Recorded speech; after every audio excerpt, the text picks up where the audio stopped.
Hello, welcome everyone. Ryan from Mana Bluff here, jumping into Magic Origins draft. I think we have a pretty easy pick with Exquisite Firecraft, a nice red removal spell. Angered Ether's good. Some good uncommons, but no need to jump into double colors right away. We're not even passing any good red cards, just dragon fodder, which aren't even table. And the rest of the pack's fairly weak outside, at least within the commons. Celestial Flare's playable, Sparring Aeronaut, Ringwood Owl, Orchard Spirit, all like playable, but more the filler cards, same with Elvish Visionary. So, pretty nice easy pick, taking Exquisite Firecraft. What? How did I get anchored to the Aether? I paused for a second and missed the Exquisite Firecraft. I don't know how that happened, but I obviously messed up somehow. It's supposed to be Exquisite Firecraft. Here's an interesting pick. Look, someone took an uncommon over Guiltleaf Winnower. I think that's wrong. This is just a bomb. Anyway, Suppression Bonds in the pack. Can't believe that's being passed also, but some other uncommon was there first. I'm really bad about the Exquisite Firecraft. That's so silly to me. And a little tilting, but I'm just gonna keep playing. Just gonna keep on playing. Black doesn't really have a super strong card set here with the Necromantic Summons or Read the Bones. I'm not excited to pick those up. Third pick. Best cards in the pack are Fire Fiend Elemental, followed by Llanowar Empath, and I guess Charging Griffin, or just Birth being filler. I'm gonna take the Fire Fiend Elemental, which would be great if I had the Exquisite Firecraft, but I don't. But alas. Such is the world. I'll take this guy. How did I... The thing is, I very rarely, let time go, all the way, and just let it, fall in. But I did it. Oh, well. Okay, still not really great black being seen. This Deadbridge Shaman is just way weaker than the other cards we're seeing. Claustrophobia and Topin Freeblade catching my eye. The Claustrophobia does go with Anchor to the Aether, though it's the first blue card I've seen passed to me that I'm excited about. The Suppression Bonds was passed, so I'm going to assume the person next to me is thinking, dude, I passed the Suppression Bonds, I'm passing a Topin Freeblade. I also think it is just one of the best commons in the set. I think most people think that. So I'm going to take it, assuming white's going to be open for me as I move forward here. It does mean that I want to be careful not to pass any more white. And these cards are... This is just an interesting set. 2, 3. I'm not too sure who's doing what here. Demonic Pact I have highlighted, not because it's black, but because it's actually worth over 3 tickets, and that's when I start caring about, taking cards that are worth some money. So I might just take it for value here. However, Sigiled Starfish, now we are seeing blue. We passed the Claustrophobia. Blue's being passed here. White is now gone, but here's a Deadbridge Shaman. Again, filler. Same with Cobble Brute. Sigiled Starfish just being the best. I'm going to take the money here, though. Again, once you're over 3 tickets, I will rare draft. Let's see. Now, White-Blue actually seems fairly open, assuming the Topin Freeblade Suppression Bonds is what I was interested in signals. Issue being, I've passed a Suppression Bonds and a Claustrophobia, which is so good in that deck. But I'm not giving up a whole lot here. We're seeing, again, the Dorky Cobble Brute. This is our first black card. I'm pretty sure, besides this Guiltleaf Winnower, we're not going to be in black. And I think I'm going to do, based on signals, a speculation pick on this Wyvern. Ooh, Majoring Responder is actually very good. And it goes in any deck. It's just a nice finisher. I don't know if I'm controlling enough to play 7. I'm seeing this Mighty Leap here, and an Alchemist Vial, both which would make this type of deck, but I'm actually happy to pick up this 7-drop. Maybe not happy, but it's the pick I'm going to go with. Talent of the Telepath really doesn't do anything. Strategic Walk can be playable. I think Vast Gorge is a little bit more playable. Meteorite, I've just really never found a deck for. However, having a Majoring Responder makes me interested in it. And if I'm going to be in a blue-white build, I might not even need Stratus Walks. So I'll take the Meteorite to go with the Majoring Responder. Okay, this is a really late Celestial Flare on the table, so I'm going to take it and start going into this. I think white is fairly open in this draft. So is blue coming from the other direction with a Aspiring Aeronaut and Ringwood Owl, which is where I picked them up here. But I'm looking to... like I said, I wanted to cut more white since Suppression Bronze was the first earlier pick that I passed. I might not get a lot of blue in the second pack, but hopefully I'll get some more white. I'll take a Screeching Scob to fill in the 2-drop slot over the Crowan Jailer. Negate for the sideboard or Calculated Dismissal. I'm actually more likely to play Calculated Dismissal than Negate. I tend to like it, though honestly I almost never sideboard these types of cards in. Here, both just kind of filler sideboard cards. I'm not even going to put the Aven Battle Beast in. Same with the Yoked Ox, that's fine. If we're really short on playables based on this somewhat wonky start, I'm fine with it. Here, neither really matter. I guess Infectious Bloodlust is going to do the worst if someone ends up getting with a really aggressive deck here, so I'll take it. Caustic Caterpillar, though in blue, white could be bad with the Suppression Bronze and Claustrophobes. I don't have any of those yet. Pretty sure black and red was just not there. I do think the signals were suggesting to be blue-white coming out of this pack. I'm just worried that I also passed that. So assuming I'm reading the signals right, I put myself in a position where I want to be, though it was a very clunky first start of a pack. In many ways, my accidental mistake of passing Exquisite Firecraft might have served me really well. Because red was clearly not open. All we saw were those Cobble Brutes, really. So I would have moved out of red, and now I actually have a very good playable in a color that I think is open. And we take the Alhamret Bomb here. It does mean this Meteorite's more likely to be played. We're playing this sort of control gigantic bomb 7-drops. Foundry of the Consuls, I would love to see table, though I doubt it will because everyone picks it up. Emperor Tactician would make the deck. Ringward Allen, Mighty Leap would make the deck. I think I'd rather have the Mighty Leap than the Ringward Owl, but I'm kind of low on creatures, so there you go. I'm just stoked to be picking, to open a bomb and be picking the best cards here. Bogger Brute's a good red card, but not fantastic. Consecrated Blood and Blood Crush Knights are fine in their decks, but they're not, like, insane. But having two very powerful red spells can really help me start, like, building my deck a certain way. Jace's Sanctum sucks. Iris's Champion's awesome, but not worth, not necessarily better than War Oracle. Happy to grab this as a strong 4-drop in the colors. Wild Instinct's a good removal spell in green. Disperse I'd actually love to add to my interactive spells here. But very glad to pick up a very solid uncommon here. Ooh, Ravaging Blaze is very good. There's really no cards in our colors here. Goldforge Sentinel could be a thing. Is Ravaging Blaze worth a, like, it's not so overpowered because of the double red that's like worth abandoning a color here. So I do think I take the Goldforge Sentinel. I'm worried about having 2 7-drops now as 6, even though I do have a Meteorite. I mean, Meteorite isn't like great. It doesn't like enable all of a sudden you can play high drops. It just helps get through them. I don't think Grasp of the Aeromancer is exactly what I'm looking for if I'm playing 7-drops, because it does mean I want to be more on the control side versus the aggressive side, which is what these white cards want. Nivix Barrier, just not even worth considering.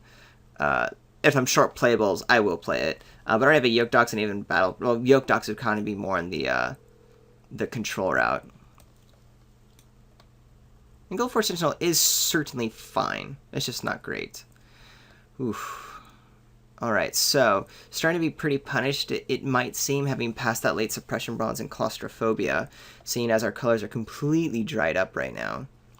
So to salvage this, what am I considering if I need to move out of a color just to have playables for? What was I more likely to see, or what's more powerful? Are white... I don't know. Possessed Scob is fine on Splash. Reef Soul's the best card in the pack. Maybe I just take the Artificer's Epiphany. I have 2... so, these just don't work together. I have, like, artifacts, sure, that currently I'm, yes, playing. However, they're all the high drops. You don't want to, like... The Artificer's Epiphany is to help you set up so you can actually cast these kind of cards. They're not really working. But I'm going to stick to plan right now. I think I have to until I figure out really what's going on with myself in this draft. Here's a Charging Griffin. Fills up the 4-drop slots. Goes well with Thunderclap Wyvern, but not amazing. Here's another Fairy Miscreant. We passed one. Maybe I'll go into a second one. These artifacts just suck. Llanowar Empath, the best card here. Sin Asleep I would play if I have to. I like this Charging Griffin pick much better than the Artificer's Epiphany pick.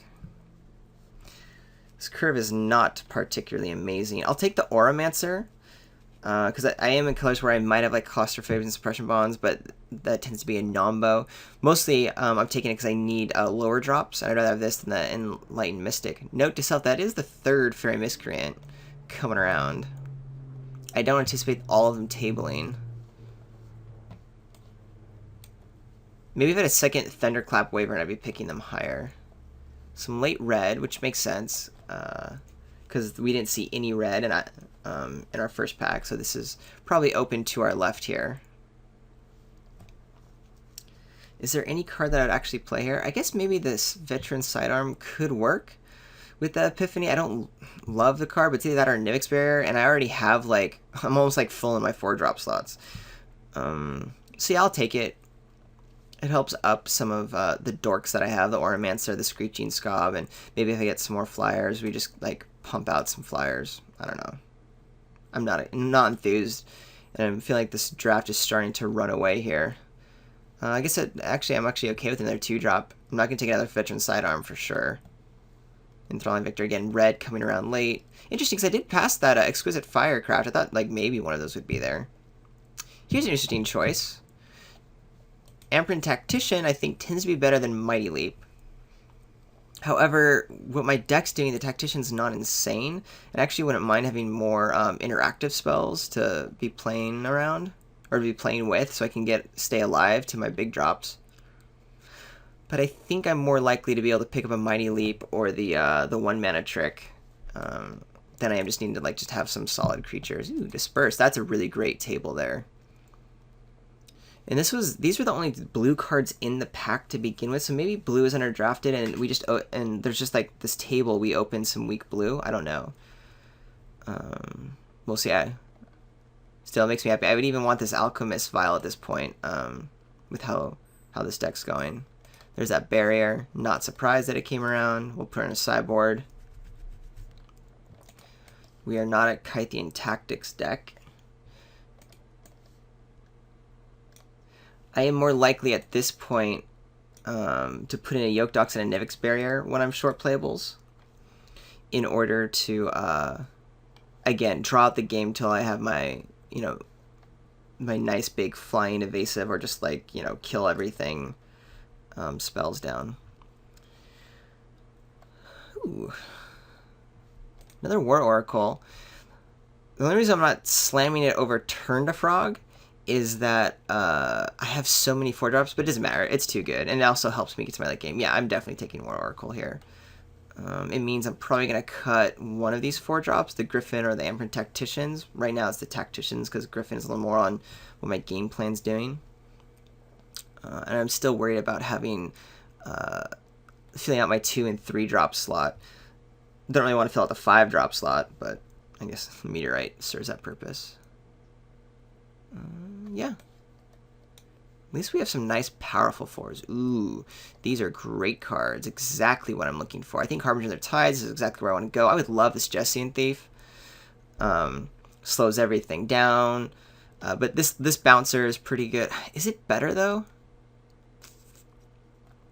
You know what? I wonder if in this deck, Jessian Thief is just more solid. I already have a lot of double white, so putting the Harbinger in the deck really strains the mana, and I'm considering playing 18 lands since I have such a high curve. Yeah, I'm going to take Jessian Thief. Normally Harbinger of Tides is just better, but I think the Thief works much better in what my deck's trying to do. I would love to have like a Cleric, not so much a Screeching Scow. I already have 2 to fill in, but yeah, I'm going to take the Thief. Interesting. Here, I'll take the Cleric of the Forward Order over a second Celestial Flare. Though I wouldn't mind some better removal. Again, I just want to fill out this 2-drop. So this is a good card. Gain some life to stay alive. Good 2-drop. I don't want to Scrapskin Drake. I want my 3-drops to help me slow down the game. Yeah.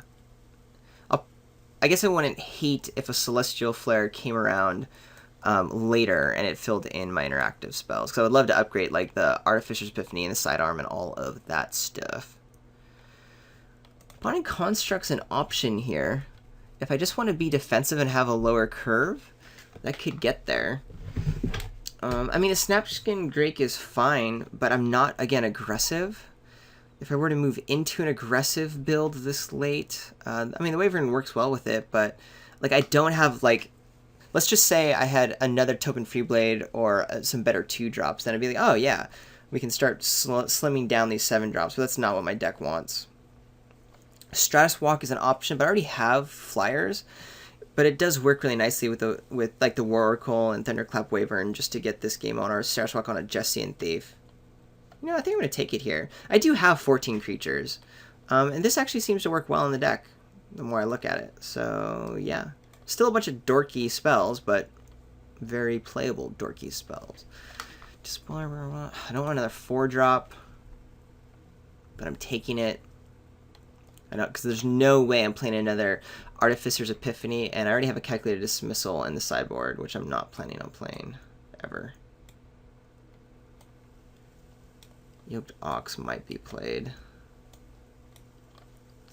Then we're Ampeth and Fire Fiend. I'm sorry the Elemental's there in red. Yeah, I don't anticipate playing both of these, but there's a chance that I play 2 Amperin Tacticians. There's never a chance I play 2 Artificer's Epiphany. Here now that I did pick up a Cleric, I will take a Celestial Flare because I need some better spells. And if this was a different 2-drop, I would take the Screeching Scob over this Flare. But now it's time for this bad boy to get in the deck. Is this a Bone to Ash deck? How many? 1, 2, 3.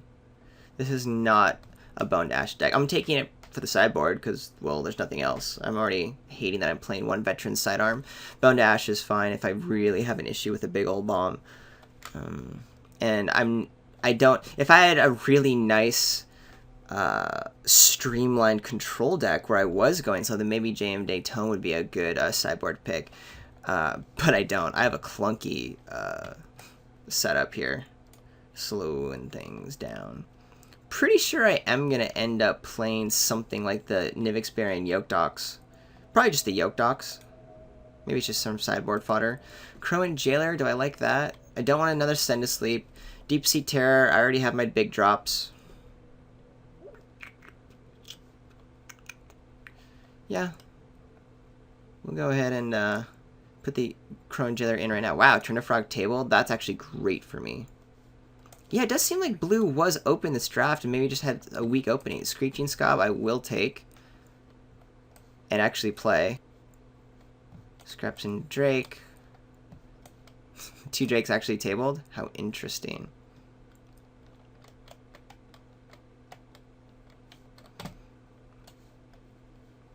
Very interested in that this sort of deck came around. How aggressive can I be?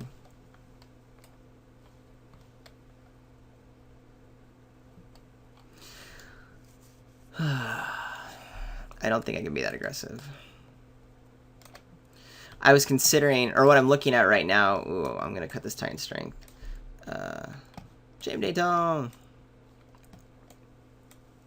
I put these guys in, this Drake, once I got this, like, you know, another Screen Scob, 2 late Scrap Skin Drakes, and then I put these 2 spells down, thinking, what if we cut the 6 and 7 drops, the Meteorite,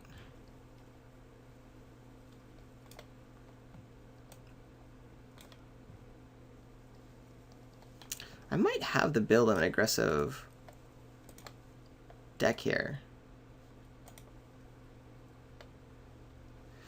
Let me just consider this for a second. I don't know if this is right. Let's just take a look-see. Those all go together.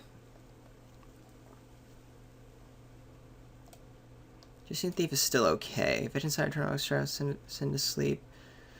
Disperse Celestial Flare, Ignite the Artificer's Epiphany. Any double blues? No. And then maybe I cut a Amperin Tactician. Curve stops at 4. I play a 16 land deck. Maybe I cut this guy actually.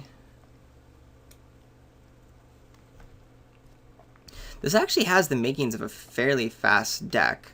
Especially because our 4-drops are so powerful. If we're curving out and topping at 4, fine. We have 2 Celestial Flares Disperse, a Send to Sleep. Turn to Frog. Stratuswalk doesn't do a whole lot. But the Sinusleep can get there, though. I think I want to play this deck. I think I do. Crone Jailer isn't insane, but with Amperin Tacticians, it can get some damage through. We do have a Kythine Jackass and a Send to Sleep, even in Stratuswalk with the Thunderclap Wyvern. So here's one build I'm thinking about. Interesting. Very interesting. And then just going for it. Huh. Otherwise, we have... Wait, can I dismissal? Yeah, this would be the build if I'm going on this aggressive route. Otherwise, we have these guys.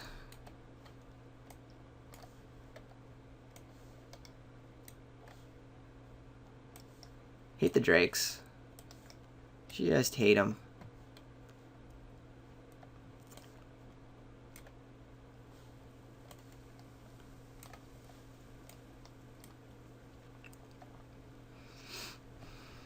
Do I want an 18th land? Maybe like cut a Tactician. Go down to 14 creatures. We have a bunch of 2-drops just to not die. Just in these are only 3-drop. It's a good one, so that's fine. And then here with a bunch of 70s and big old boo dudes. And the 4-drops are our key here, but we really don't have a lot of great ways to draw the game out late. I like the aggressive build. It's nice that we can sideboard this stuff if we feel like... I mean, because our 2 most powerful cards are the 7-drops, which makes sense. They're 7-drops. But if we feel like in a matchup that us slowing down into this build is more appropriate, we can go there. I don't know if I'm experienced enough to know when that would be. Would I want to match my opponent? I guess it depends if I want to play another draw, too. How interesting. It's going to be kind of fun. I'm going to start with the aggressive build.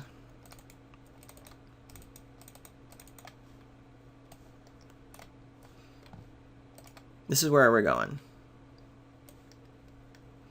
9-7 is okay. I would like this to be 10. Can I get away with 6 though? The reason why I want 10 is I have 1, 2, 3, 4, 5. I have 6 double white spells. So I need to make sure, or 7 double white spells. So I need to make sure I have double white all the time. 6 enough? Maybe I need to cut something.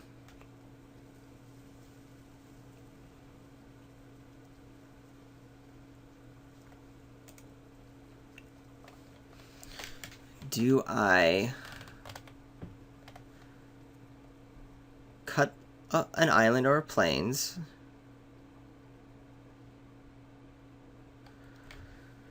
Or do I cut a spell? I don't know. Yeah, I'm pretty convinced that I need at least 10 plains and 7 islands to make this curve work. So I'm going to cut the Crone Jailer. I think it's the weakest card I have. Let me just double check. Do I have any mana sinks? Not really. So it is a bummer that if I'm playing 17 lands, you know, I don't really have ways to like abuse if I go over 5 lands. But I'm really more just... Yeah, I do need to make sure that I am hitting my double white on turn 4, and that's why I need to be able to play my blue as well. So it's not so much about flooding out. So there's a danger of a little bit of flood, but maybe Artificer's Epiphany is like one way to help with that. It's just a bummer that I don't have the mana sink. That's one thing the Crone Jailer was doing. So maybe instead I actually do cut an Amperin Tactician. Also smooths out the land. It does mean there's like less of those double white 4s, and maybe I only want one Amperin Tactician anytime anyway.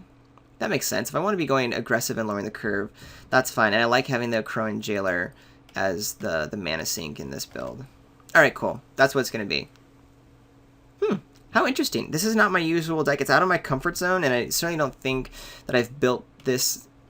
I don't think I drafted and built this optimally. But this is also how I'm trying to learn and get better, so I'm curious.